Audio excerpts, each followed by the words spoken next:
welcome to Student Voice. I'm Jordan Hacker.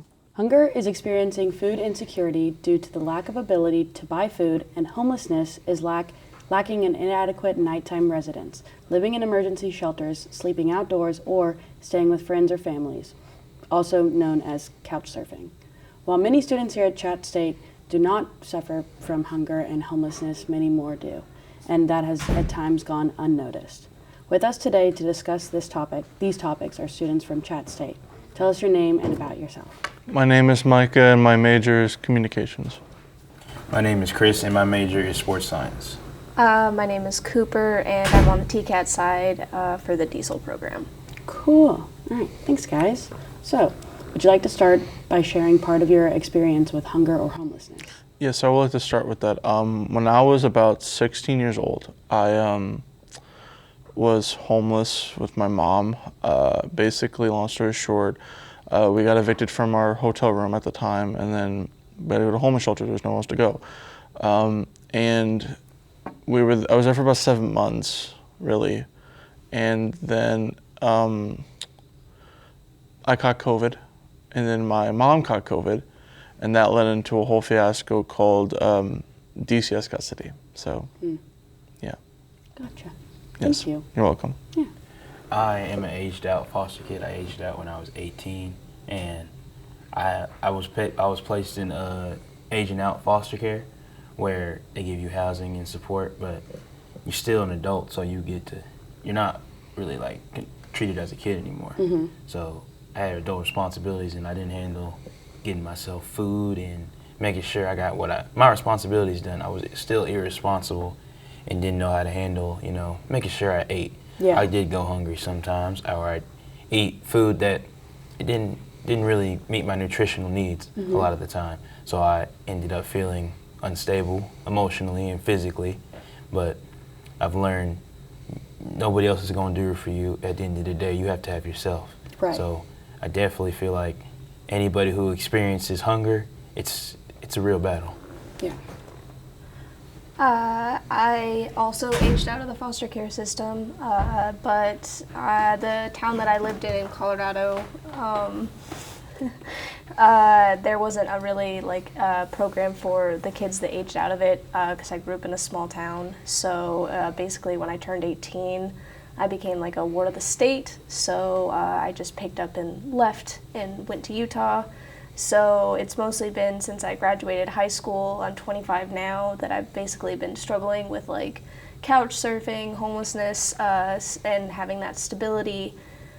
And I think that there's been a lot of times that I still go hungry, or even right now I'm still couch surfing. And I think that a lot of people fail to realize that homelessness is not just a individual problem, it's a systematic form of oppression. Oh, yeah. That anyone can fall into. It doesn't matter what you look like, who you are. It's just something that can happen to anyone, especially. It's just circumstantial. Mm-hmm. Yeah. Gotcha. Okay. Why is sharing a lived experience of hunger and homelessness necessary? I would say because it's people need to know what it's like. A lot of people, I've heard this before where they're like, oh, being homeless is no big deal. I can survive it. No. It's hard to deal with. It's a pain, and even though I was blessed enough to be in a shelter instead of the street, thanks to my teacher calling the homeless shelter itself and saying, "Hey, there's a family coming, and I know the kid. Let him in, please." People don't have that benefit.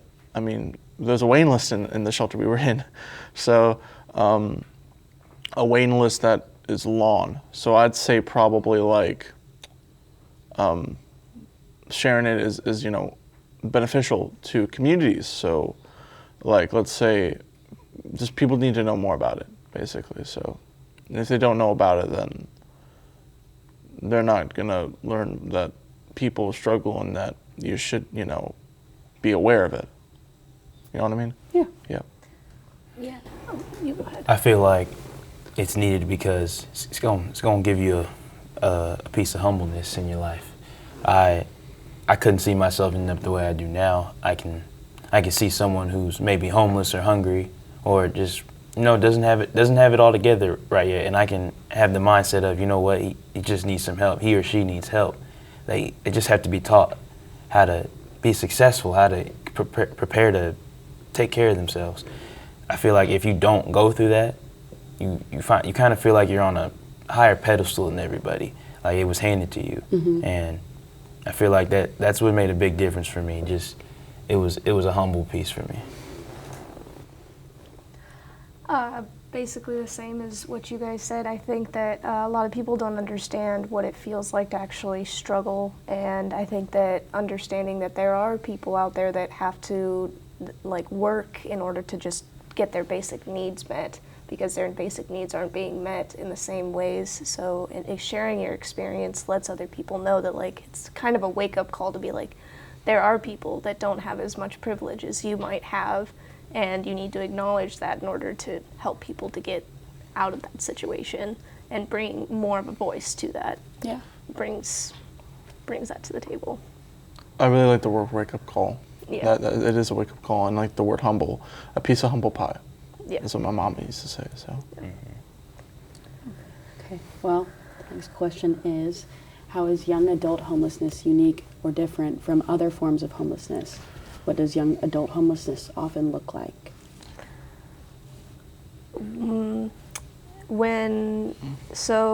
During like when you're a young adult, you're still in your formative years. So if you're still trying to struggle to survive, that will affect you later on in life, and being like triggering different types of like, if you get into that situation again, it's a perpetual cycle that if it happened to you when you were a youth, then it might happen to you again in the future, because it's a cycle that you can fall back into. And I think that like with some adults, like there's a lot of addiction, but also it's very easy for youths to fall into like that addiction as well, and then fall into homelessness again. So that's my two piece. I feel like it's a 50-50 depending on the situation. For example, like aging out, you probably don't have anybody to go to necessarily, or even a place to stay guaranteed when you get out. So it's definitely it's rough that way, or you could have somebody to go to. So it may not be so like when's my next meal going to be? You may still question it, but you're more likely to believe I'll figure it out than if you were on your own. I feel like being older, if you have a hard time keeping jobs or are not known to be accountable, if you're like in your later 30s or early 40s, you might be seen as an undependable person. You can't depend on them. So it's going to be harder for you to get a job or get trusted to do stuff that gets you money to pay for food. So I feel like it's more of a worry as you get older than as it could be younger. Do you guys feel like you have habits that you've like created from like your situations as a younger kid that are both sometimes like very beneficial and then sometimes like really hurtful to you as you grew older? Like, Yeah. Yes. Okay. I had a lot of anger issues when I was younger, and big lesson I learned, that ain't gonna work. The way I used to treat people when I get angry, it wasn't gonna work. I had to learn that sometimes you can't do anything about the situation you're in, but what you can do is you always have a choice. And I'm always choose to make the better choice. Though I took that to a little extreme. I let people take advantage of me sometimes, and if someone took a little extra money from me that they were supposed to, I was like, I guess I'll just get it back. You can. I was correct with that, but I shouldn't have to do that. I should be able to find the middle ground. For me, it's like I had the same thing with anger issues as well, and most of that came from stress within events that happened within my life. Small example being 8th grade, mom had a stroke, so I was angry at my family. I still remember to this day one of my family members. She came up to me while she had a beer in her hand. I don't like alcohol at all near me or anywhere near me. And she said, I was crying because I missed my mom. She said, everything's okay. And I said, get away from me. Go away. But that's when I started going down a downward spiral mentally, and I was like, and then the homelessness added on to that. So I was just like more of the struggle bus going up and up, you know what I mean? So it's just like that, and then being in DCS custody at the time when I was 16, about to be 17, going from Cleveland to Smithville is a huge step. Because you go from something you used to, like the city, to like the countryside in the middle of God knows where you are. So you're just like, man, I can't believe it. This is reality. You know what I mean? It's reality. But also, I learned through these past couple weeks even that you can't really be. You can help others, yes, but not all the time. You can't be like, oh, because you're not their mama, you're not your daddy. You're not their daddy. So, what my therapist told me was, try to be a little more selfish. That's just because self-care is important as much as helping people. Self-care is important. So whenever somebody says to me, hey, can I borrow some money? I would say, nah, man, I don't got it. Well, in fact, I'm trying to take care of myself. And like these two, I'm aged out of foster care, and I'm in the same program as he is in. So it gives me a benefit to get my stuff together, get my ducks in a row. So when I do age out of that program, or get out of the program, I can have an apartment, have a successful life, and not live in a trailer home like the rest of my family. So, yeah. Awesome. Yes. Anything else to add? Do we move on to the next? Okay, cool. No. So, and then next question is, how can individuals support their peers who may be experiencing hunger and/or homelessness? I would say convince them resources to go to. Example, here they have the Tiger Cupboard. Let's say you are out of food, and you're about to be out of food and you know it, and you have to get food. If you're you just fill out the form online, and then you get an email, and then you go and then you pick up the stuff. Either it's in a box or like a bag, like those big bags you put groceries in, and then it's anonymous. Nobody needs to know. Nobody should know. Nobody, either with your choice whether you tell them or not, but nobody. It's your choice whether or not people know that you do it or not. You know what I mean? Yeah. And also if you are homeless and you don't have any other resources, the only thing I know in Chattanooga is the Salvation Army. I'm not familiar with the programs in Chattanooga, which is the one I'm in right now. But also, if you aged out of foster care, for example, and you don't want to be homeless, ask your caseworkers about programs where you want to go to school, because the programs that you have to be in, you're required to go to school. So I'd say that's one thing you can do as well. Like Chambliss and RCYC are two examples in the Chattanooga area. I don't know about Nashville. I don't know about Cleveland, has none, but I don't know about anywhere else in Tennessee. So those are basically what I gotta say about that. Those are those things you could do, and just keep an eye out, because if there's someone that you really know and love that is homeless, I mean, you can help them as much as you can, but try your best to have a boundary, if that makes sense. I don't know how else to put it. So It's all good. yeah, of course, Thanks. of course. I say keeping each other accountable. I've come to a standard with myself where I'm not going to expect something or tell someone else to do something I wouldn't do. I don't care if you're smaller than me, taller than me, stronger than me, weaker than me, smarter than me, not as smart as me. If I would do it for my own self, if I'm going to clean up my room all day because I need to, I'm going to tell you clean up your room all day. If it's my job to do the kitchen, I'm gonna do the kitchen. If it's your job, I'm gonna expect you to do the kitchen. And then I always make sure I like to validate others, and if you see anything I need to work on, tell me. I will listen. It's not gonna be I don't want to hear it. It's not gonna be I ain't got time for it. You can always take a few seconds or a few minutes out your day just to listen, and actually not let it go in one ear out the other. Actually comprehend and just think about it. I would say just a couch.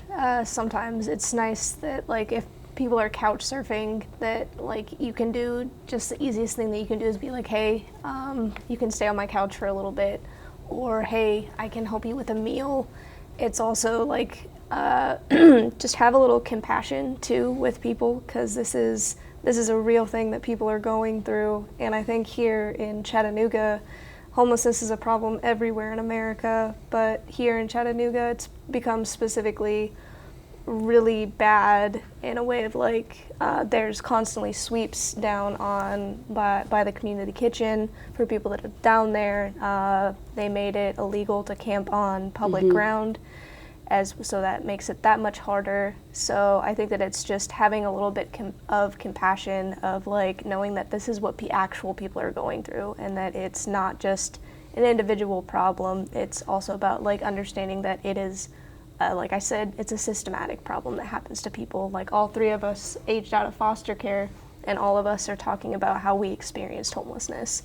And this is just 3 out of like, who knows, like the millions of people in America that are homelessness, that this is a problem that is consistently happening. So just knowing that like it's not just an individualistic problem. I would also say too, don't be afraid to ask for help. Really, people are afraid to ask for help. I was, due to me being in the homeless shelter. I was like, I didn't ask for help. I tried to do stuff on my own. I tried to be really independent, even though I was 16 and I was just trying to do homework. But don't be afraid to ask for help, because if you're going to be afraid, then you're not going to get what you need. They're not going to know, and they will care about you. That too, they will care. They will help you to the best of their abilities as much as they can, or give you another resource that can help you. Yeah. Thanks, guys. Of course. And then, let's see. Is it important for faculty and staff to be aware of young adult hunger and homelessness? Yeah. I'd say yeah. Yeah. Yes. The reason I say yeah is due to the fact that, if they don't know what you're going through, then they're going to assume, like, if let's say you don't do a test on time or do a homework assignment on time, then they'll just assume you're lazy. Well, in fact, you're going through struggles and you clearly don't know like what to do with yourself. An example I can give is I told the first person I told when I was homeless was my teachers. One, I had a gut feeling too, and I trust my gut every time. And 2, I tried. I was behind in school back then in junior year, so I said to myself, tell my teachers what's going on, and I'll let them know, hey, give me some time to turn in work, but also give me some time to grieve and cope. And they said, oh, no, we got you, trust me. And if I never told them, they would assume I'm lazy. I would have failed junior year of high school and would have been a grade behind, so. Yeah. I feel like it's also important to make sure you communicate your needs with that. I feel like most teachers are going to keep it between you and them, or between the resources that they may reach out to help you. But most people who don't ask for help for teachers when they're behind in school, if they're homeless or they need help, is in general, it's because they think they don't want anybody to know, or they don't want other people to find out, so they keep it to themselves. I feel like one way to make that, to help that, just speak up. When you say, look, I'm behind in class, or I'm hungry, I haven't eaten in a few days, or I don't have a place to stay, just make sure you say, hey, I just wanted to tell you, I'm afraid to tell others. I wanted to try to reach out to you though. It's as simple as that for me. Just make sure you communicate your needs. Nobody can read minds. You can speak up though and make it clear what you're thinking and how you're feeling. Yeah, ditto to what these guys said. I think that it's just important to to just tell the faculty and staff that like what you're going through is a real struggle, and just asking for help, being like, hey, this is a struggle that I'm going through. Just letting them know what's happening is important. Awesome. Are there any final thoughts you guys would like to share? You start on this end this time? Got anything else? I think that it's also something that comes along with being homelessness and hunger is also the depression and anxiety that comes with both of that. And I think that it's important to realize something that helped me with that is doing a lot of community work. And with doing community work, it's actually advocating for better conditions for the homelessness population that is here, as well as like just letting other people know like the struggles that you've gone through. So that's about it. I would also say that basically with the whole community thing, that community service also shows you the different people, so different struggles that people go through, no matter what it is, whether it's homelessness, hunger, DCS, or anything like that, then they basically shows you that you're not alone. You're not alone in this. Like, people are going through the same stuff as you are, or even more. And if you unite as a team, and try to help each other out, then you can get stuff done and accomplish your goal. For me, it's find your motivator. For example, me, I want to be a basketball manager, whether it's a D1 school or a pro team, something that can pay my bills just because I do that. I had a dream to play in the NBA when I was younger. I've come to the conclusion that's not happening, but I gave up on the idea as a whole. It was an up and down motion. Most of it because I didn't approach it right. I wasn't going to class. I wasn't doing my schoolwork. I wasn't doing what I was supposed to do off the court besides school. But I now play pro basketball. I have a combine in a few days. I reached that goal, and I stay motivated to stay in the gym, stay in shape, eat right. Managing helps me stay around the game. I know my job can be basketball if I wanted to, but I like to teach people you don't necessarily have to play the sport you're interested in to make a career out of it. It's not over just because you can't play. I also encourage having a good hobby besides your career, because your career can be your hobby, but it's good to have something else too. And I've recently found I like being in community type and sort of events. I've been trying to reach out to like community-wide meetings just to hear opinions or put my opinion in, because I might not know anything about the topic, but I can go learn and expand my mind and just hear different opinions, hear stories. There's nothing wrong with with not knowing about a topic, but it's never wrong to go listen. You can always have an open ear. Awesome. Thank you guys so much. Well, that is it for this episode of Student Voice. For more information about support available on our campus, visit chattanoogastate.edu/student-support-center. Have a great day.